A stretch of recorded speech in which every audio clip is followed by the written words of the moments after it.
بسم اللہ الرحمن الرحیم انک میت و انہم میتون۔ اس دنیا میں جو بھی آیا ہے جانے کے لیے آیا ہے۔ انسان اس دنیا میں آتا ہے، اپنا وقت گزارتا ہے اور پھر اللہ کے بلاوے پر اس کے بارگاہ میں حاضر ہوتا ہے۔ زندگی انسان کی ہے مانند مرغے خوشنما، شاخ پر بیٹھا کوئی دم چہچہایا اڑ گیا۔ انسان کی زندگی کا آخری انجام موت اور فنا ہے۔ کیا بھروسہ ہے زندگانی کا، آدمی بلبلا ہے پانی کا۔ جس طرح پانی کی سطح پر ایک بلبلا وجود میں آتا ہے اور چند سکند میں دم توڑ دیتا ہے، اسی طرح آدمی بھی دنیا میں آتا ہے اور رخصت ہو جاتا ہے۔ انسان چاہے کتنے ہی جاہو جلال اور مال و منان والا ہو، انسان چاہے بادشاہ ہو اور اقتدار کے منصب پر فائز ہو، انسان چاہے بڑی سے بڑی طاقت اور قوت کا مالک ہو، اسے اس کے آخری انجام سے نہ اس کی طاقت بچا سکتی ہے، نہ اس کی دولت بچا سکتی ہے، اور نہ اس کا عہدہ اور منصب بچا سکتا ہے۔ جب موت کا وقت آ جائے گا، ساری نعمتیں اور ساری زیبائشیں دنیا میں رہ جائیں گی۔ آدمی چاہے عالیشان محل میں رہنے والا ہو یا گھاس پھوس کی جھوپڑی میں رہنے والا ہو، موت اپنے شکار کو آخرکار ڈھونڈ لے گی۔ اینما تکونوا یدرککم الموت ولو کنتم فی بروج مشیدہ۔ تم جہاں کہیں ہوگے، موت کے پنج تمہیں تلاش کر لے گا، چاہے اونچے اونچے برقوں میں جا کر چھپ جاؤ۔ آخری انجام تو موت سے دوچار ہونا ہے۔ علامہ اقبال نے کہا تھا، کتنی مشکل زندگی ہے، کس قدر آساں ہے موت، گلشن ہستی میں مانند نسیم ارزاں ہے موت۔ زلزلہ ہے، ہچکیاں ہیں، قحط ہے، آلام ہے، کیسی کیسی دختران مادر ایام ہے۔ کلبہ افلاس میں، دولت کے کاشانے میں موت، دشت و در میں، شہر میں، گلشن میں، ویرانے میں موت۔ موت ہے ہنگام آرا قلزم خاموش میں، ڈوب جاتے ہیں سفینے موج کے آغوش میں۔ اللہ نے یہ فنا کا نظام سارے انسانوں کے لیے رکھا ہے، اس میں کسی انسان کو چھوٹ نہیں ہے۔ نبی ہو یا ولی ہو، عالم ہو یا جاہل ہو، حاکم ہو یا غلام ہو، ہر ایک کو موت کا مزہ چکھنا ہے۔ اس روئے زمین پر اللہ اگر کسی کو ہمیشہ ہمیشہ کی زندگی عطا کرتا تو اس کے سب سے بڑے حقدار ہمارے نبی کریم صلی اللہ علیہ وسلم ہوتے۔ اس کائنات میں ہدایت کا روشن چراغ اور کون ہوگا، اور آپ سے بڑھ کر کس کی زندگی کی انسانوں کے لیے نفع رساں ہوگا۔ لیکن ایک وقت آیا جب نبی کریم صلی اللہ علیہ وسلم بھی اپنا پورا کر کے اس دنیا سے چلے گئے۔ سفر کے مہینے کی آخری تاریخیں تھی جب آپ صلی اللہ علیہ وسلم بیمار ہوئے۔ آپ کے سر میں سخت درد شروع ہوا۔ خیبر کے موقع پر بکری کے گوشت میں زہر ملا کر آپ کو قتل کرنے کی جو سازش کی گئی تھی، ایک یہودی خاتون نے بکری کے گوشت میں زہر ملا کر دعوت میں آپ کو پیش کیا تھا۔ جب آپ صلی اللہ علیہ وسلم نے اسے کھایا اور اس کا کچھ حصہ آپ کے اندر گیا تو اس وقت جبریل علیہ السلام آئے اور کہا اس کو مت کھائیے، اور سارا منصوبہ بتاتے ہیں کہ کس طرح اس میں زہر ڈالا گیا ہے۔ کیونکہ نبی کریم صلی اللہ علیہ وسلم نے کچھ لقمہ کھا لیا تھا، اس لیے اس کا اثر باقی رہا، اور ایک صحابی کا انتقال ہوا کیونکہ انہوں نے بھی کھا لیا تھا۔ آپ صلی اللہ علیہ وسلم گوشت کا کچھ حصہ جو کھائے تھے، جس کی وجہ سے آپ پر بھی زہر کا اثر ہوا۔ کچھ دن آپ بیمار رہے، اس کے بعد آپ شفایاب ہو گئے، لیکن 3 سال کے بعد پھر اس زہر نے اثر کیا، اور آخری بیماری میں آپ صلی اللہ علیہ وسلم کو اس زہر کا اثر سے تکلیف ہوئی۔ محدثین نے لکھا ہے کہ چونکہ آپ صلی اللہ علیہ وسلم کی آخری بیماری میں زہر کا اثر تھا، اس لیے آپ صلی اللہ علیہ وسلم نبوت کے اعلیٰ ترین مقام کے ساتھ ساتھ اس دنیا سے شہادت کی موت پا کر رخصت ہوئے۔ ظاہر ہے کہ نبی کریم صلی اللہ علیہ وسلم کو اگر زہر کے ذریعے تکلیف پہنچائی گئی تو ایسی وفات شہادت کی وفات ہے۔ نبی کریم صلی اللہ علیہ وسلم سفر کے مہینے میں بیمار ہوئے، اور 29 سفر کو آپ کی بیماری نے شدت ہوئی۔ اس بیماری میں بھی آپ صحابہ کرام کے سہارے سے پیروں کو زمین پر گھسیٹتے ہوئے مسجد میں تشریف لاتے، اور اس حالت میں بھی نماز کی امامت فرماتے رہے۔ پھر جب بیماری زیادہ بڑھ گئی اور مسجد میں آنے سے معذور ہو گئے تو آپ کے حکم پر حضرت ابوبکر صدیق رضی اللہ عنہ نے نماز کی امامت فرمائی۔ ایک مرتبہ آپ صلی اللہ علیہ وسلم کو تھوڑا افاقہ ہوا تو آپ صحابہ کے سہارے مسجد میں تشریف لائے۔ نماز جاری تھی اور 2 رکعت ہو چکی تھی۔ نبی کریم صلی اللہ علیہ وسلم کی آمد کو محسوس کر کے حضرت ابوبکر صدیق رضی اللہ عنہ مصلی سے پیچھے ہٹنے لگے۔ آپ صلی اللہ علیہ وسلم نے اشارے سے ان کو روک دیا، اور پھر آپ مصلی کے قریب بیٹھ گئے، اور بیٹھ کر آپ نے 2 رکعت نماز کی امامت فرمائی، اور حضرت ابوبکر صدیق رضی اللہ عنہ مکبر بن گئے۔ اس لیے کہ جب آپ صلی اللہ علیہ وسلم تشریف لے آئے تو آپ کی موجودگی میں کسی کی امامت کا کیا سوال پیدا ہوتا۔ چنانچہ 2 رکعت حضرت ابوبکر صدیق رضی اللہ عنہ کی اقتداء میں پڑھی گئی اور 2 رکعت آپ صلی اللہ علیہ وسلم کی اقتداء میں پڑھی گئی۔ پھر آپ صلی اللہ علیہ وسلم کی علالت بڑھتی گئی یہاں تک کہ آپ صلی اللہ علیہ وسلم دنیا سے چلے گئے۔ ایک روایت میں تاریخی وفات 11 ربیع الاول ہے اور ایک روایت میں 12 ربیع الاول ہے۔ زیادہ تر سیرت نگاروں نے 12 ربیع الاول کی تاریخ لکھی ہے۔ آپ صلی اللہ علیہ وسلم کو پہلے سے اس بات کی خبر دے دی گئی تھی کہ آپ کی وفات کا وقت اب قریب ہو چکا ہے۔ حضرت جبریل علیہ السلام ہر سال رمضان میں نبی کریم صلی اللہ علیہ وسلم کے ساتھ ایک مرتبہ قرآن شریف کا دورہ کرتے تھے، لیکن آخری رمضان میں انہوں نے حضرت نبی کریم صلی اللہ علیہ وسلم کے ساتھ 2 مرتبہ قرآن شریف کا دورہ کیا۔ آپ صلی اللہ علیہ وسلم نے حضرت فاطمہ رضی اللہ عنہا سے کہا، بیٹی، ہر رمضان میں جبریل علیہ السلام مجھ کو 1 مرتبہ قرآن شریف سنانے تھے، لیکن اس مرتبہ انہوں نے 2 مرتبہ قرآن شریف کا دورہ کیا ہے۔ ایسا معلوم ہوتا ہے کہ میری وفات کا وقت قریب آ چکا ہے۔ حضرت انس رضی اللہ عنہ فرماتے ہیں کہ نبی کریم صلی اللہ علیہ وسلم ہر سال رمضان میں آخری عشرے کا اعتکاف کرتے تھے۔ جس سال آپ صلی اللہ علیہ وسلم کی وفات ہوئی اس سال آپ نے 20 دن کا اعتکاف فرمایا۔ اپنی وفات سے 90 دن پہلے آپ صلی اللہ علیہ وسلم نے حج کیا۔ حج سے فارغ ہوتے ہی ذی الحجہ میں آپ مدینہ طیبہ واپس تشریف لا چکے تھے۔ اسی موقع پر آپ صلی اللہ علیہ وسلم نے اپنی آخری تفصیلی تقریر فرمائی جس میں ارشاد فرمایا کہ لوگوں، ہو سکتا ہے کہ آئندہ سال میری اور تمہاری ملاقات اس جگہ نہ ہو۔ میں تم میں 2 چیزیں چھوڑ کر جا رہا ہوں، اگر تم ان دونوں چیزوں کو مضبوطی سے پکڑ رہو گے تو کبھی گمراہ نہیں ہوگے، ایک اللہ کی کتاب اور دوسری میری سنت۔ پھر آپ صلی اللہ علیہ وسلم حج سے واپس ہوتے ہوئے غدیر خمدانمی مقام پر ٹھہرے۔ وہاں آپ نے مختصر اور بہت مؤثر تقریر فرمائی۔ اس میں آپ صلی اللہ علیہ وسلم نے ارشاد فرمایا کہ میری وفات کا وقت قریب آ رہا ہے۔ پھر آپ صلی اللہ علیہ وسلم نے پوری امت کو اپنے اہل بیت کے ساتھ اچھے سلوک کی نصیحت فرمائی۔ جلیل القدر صحابی حضرت معاذ بن ابی جبل رضی اللہ عنہ کو حضور صلی اللہ علیہ وسلم نے یمن کا حاکم بنا کر بھیجا۔ نبی کریم صلی اللہ علیہ وسلم ان کو روانہ کر رہے ہیں اور آپ کی محبت، حسن سلوک اور اپنے غلام کی تربیت کی شان دیکھیے کہ ان کو آپ صلی اللہ علیہ وسلم نے گھوڑے پر سوار کر دیا اور آپ خود پیدل چلے۔ حضرت معاذ رضی اللہ عنہ نے کہا، اللہ کے رسول میں سوار ہوں اور آپ پیدل چلیں، یہ آپ کے منصب رسالت کے خلاف ہے، آپ مجھے اجازت دیں کہ میں اتر جاؤں۔ نبی کریم صلی اللہ علیہ وسلم نے اجازت نہیں دی اور اسی طرح چلتے رہے اور بہت ہی قیمتی وصیت کرتے رہے۔ اسی میں آپ نے یہ بھی فرمایا، انی احبک یا معاذ، اے معاذ مجھے تم سے محبت ہے۔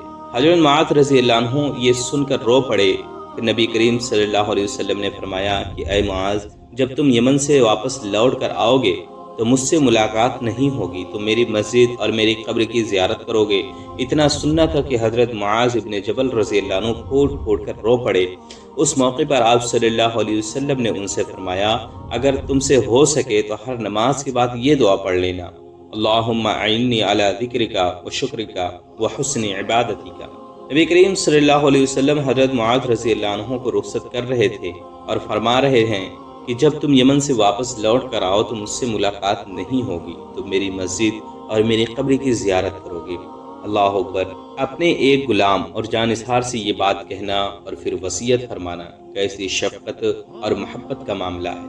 نبی کریم صلی اللہ علیہ وسلم اپنی وفات کے سلسلے میں پہلے سے لوگوں کے ذہنی طور پر تیار کرنا شروع کر دیا تھا، جب وہ وقت آئے تو صحابہ اس کو برداشت کر سکیں۔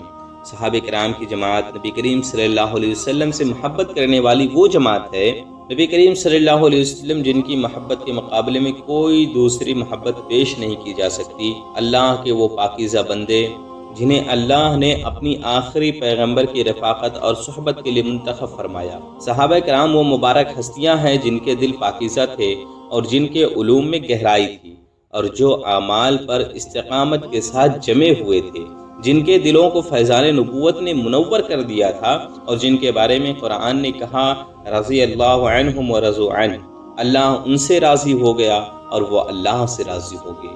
ایک موقع پر جب آپ صلی اللہ علیہ وسلم نے یہ بات صحابہ کے مجمع میں ارشاد فرمائی کہ اللہ تعالیٰ نے اپنے ایک بندے کو یہ اختیار دیا کہ یا وہ دنیا کی زینت کو اختیار کر لے یا اللہ کی ملاقات کو پسند کر لے، اس بندے نے اللہ کی ملاقات کو پسند کر لیا۔ مجمع میں حضرت ابو بکر صدیق رضی اللہ عنہ بھی تھے۔ یہ سن کر وہ رونے لگے۔ اس روایت کے راوی ابو سعید خدری رضی اللہ عنہ کہتے ہیں کہ میں حیران رہ گیا کہ ابو بکر صدیق کو کیا ہو گیا۔ نبی کریم صلی اللہ علیہ وسلم نے تو کوئی ایسی بات ارشاد نہیں فرمائی، پھر وہ کیوں رو رہے ہیں؟ مجمع میں موجود دوسرے لوگ بھی اس بات کو نہیں سمجھ سکے، لیکن ابو بکر صدیق رضی اللہ عنہ مسلسل روتے رہے۔ بعد میں معلوم ہوا کہ نبی کریم صلی اللہ علیہ وسلم کو سب سے زیادہ قریب سے جاننے والا حضرت ابو بکر صدیق رضی اللہ عنہ تھے۔ جب نبی کریم صلی اللہ علیہ وسلم نے یہ بات ارشاد فرمائی کہ اللہ تعالیٰ نے اپنے ایک بندے کو یہ اختیار دیا کہ یا تو وہ دنیا کی زیب و زینت کو چن لے یا اللہ کی ملاقات کو پسند کر لے، تو حضرت ابو بکر صدیق رضی اللہ عنہ نے سمجھ لیا کہ اور کسی کا تذکرہ نہیں ہے، اللہ کے رسول صلی اللہ علیہ وسلم خود اپنا ذکر فرما رہے ہیں کہ اللہ نے مجھے یہ اختیار دیا کہ یا تو میں دنیا میں رہوں یا اللہ کی ملاقات کو پسند کر لوں۔ آپ صلی اللہ علیہ وسلم نے اللہ کی ملاقات کو پسند کر لیا۔ جب نبی کریم صلی اللہ علیہ وسلم سفر حج سے واپس تشریف لائے تو آپ نے احد جا کر 8 سال کے بعد شہدائے احد کو غائبانہ نماز جنازہ پڑھی۔ نبی کریم صلی اللہ علیہ وسلم ایک طرف زندہ لوگوں کو رخصت فرمائے اور دوسری طرف وہ جانثار جو آپ سے پہلے دنیا سے رخصت ہو چکے تھے، آپ نے ان کے لیے دعائے مغفرت فرمائی۔ احد میں آپ کے کیسے کیسے جانثار شہید ہوئے تھے، آپ صلی اللہ علیہ وسلم ان کی محبت کو کس قدر پہچاننے والے تھے کہ آپ بساط خود تشریف لے گئے۔ یہ وہی احد کا میدان ہے جہاں کافروں نے آپ کو گڑھے میں گرا دیا تھا اور دندان مبارک شہید ہو گئے تھے اور آپ کا چہرہ لہو لہان ہو گیا تھا۔ اس وقت تمام کافر اور مشرک یکجٹ ہو کر آپ پر حملہ آور ہوئے تھے تاکہ آپ کو شہید کر دیا جائے۔ اس موقع پر آپ صلی اللہ علیہ وسلم نے فرمایا تھا، کون ہے جو ہماری خاطر اپنی جان قربان کر دے؟ حضرت زیاد ابن سکن اور دیگر 5 انصاری صحابہ آگے بڑھے، گڑھے کو گھیر لیا اور جو حملہ حضور صلی اللہ علیہ وسلم پر ہوا اسے اپنے سینے پر لے لیا اور 5 شہید ہو گئے۔ ابو طلحہ انصاری رضی اللہ عنہ نبی کریم صلی اللہ علیہ وسلم کے قریب کھڑے ہو گئے۔ وہ بہترین تیر انداز تھے اور چن چن کر کافروں کو نشانہ بناتے تھے۔ اس دن ان کے ہاتھوں سے 3 کمانیں ٹوٹی، ان کے ہاتھ پر تیر آ کر لگ رہے تھے جس کی وجہ سے ان کا ایک ہاتھ شل ہو گیا تھا۔ جنہوں نے نبی کریم صلی اللہ علیہ وسلم کی حفاظت کی خدمت انجام دی، نبی کریم صلی اللہ علیہ وسلم گڑھے میں تھے اور ابو طلحہ رضی اللہ عنہ اوپر کھڑے ہو کر تیر اندازی کر رہے تھے۔ کسی وقت نبی کریم صلی اللہ علیہ وسلم سر اٹھاتے تھے تاکہ دیکھیں کیا ہو رہا ہے، تو ابو طلحہ فرماتے، اللہ کے رسول آپ نیچے رہیں، آپ کے سینے کی جگہ میرا سینہ حاضر ہے اور آپ کی جان کی جگہ میری جان حاضر ہے۔ اے اللہ کے رسول آج میری جان آپ پر قربان ہے۔ آخری دم تک انہوں نے حضور صلی اللہ علیہ وسلم کی حفاظت کی۔ بعد میں حضرت ابو بکر جب بھی احد کی لڑائی کا تذکرہ کرتے تو کہتے تھے، کان ذالک اليوم کلہ لطلحہ، وہ پورا دن طلحہ کا تھا۔ حضرت عمار ابن زیاد رضی اللہ عنہ بھی اس معرکہ میں شہید ہوئے۔ شہید ہونے سے پہلے ان کی حالت یہ تھی کہ زخمی ہو کر گرے ہوئے ہیں، جنگ ختم ہو چکی تھی اور ان کی آخری سانسیں چل رہی تھی۔ نبی کریم صلی اللہ علیہ وسلم ان کے پاس پہنچے اور ان کے قریب بیٹھ کر ان کے چہرے سے گرد اور خون صاف کیا۔ پوچھا، عمار کوئی آخری تمنا ہو تو مجھ سے بیان کرو۔ حضرت عمار رضی اللہ عنہ نے ساری طاقت جمع کر کے اپنے جسم کے آخری جھٹکا دیا اور اپنا سر نبی کریم صلی اللہ علیہ وسلم کے قدموں میں رکھ دیا اور پھر اسی وقت ان کی روح نکل گئی۔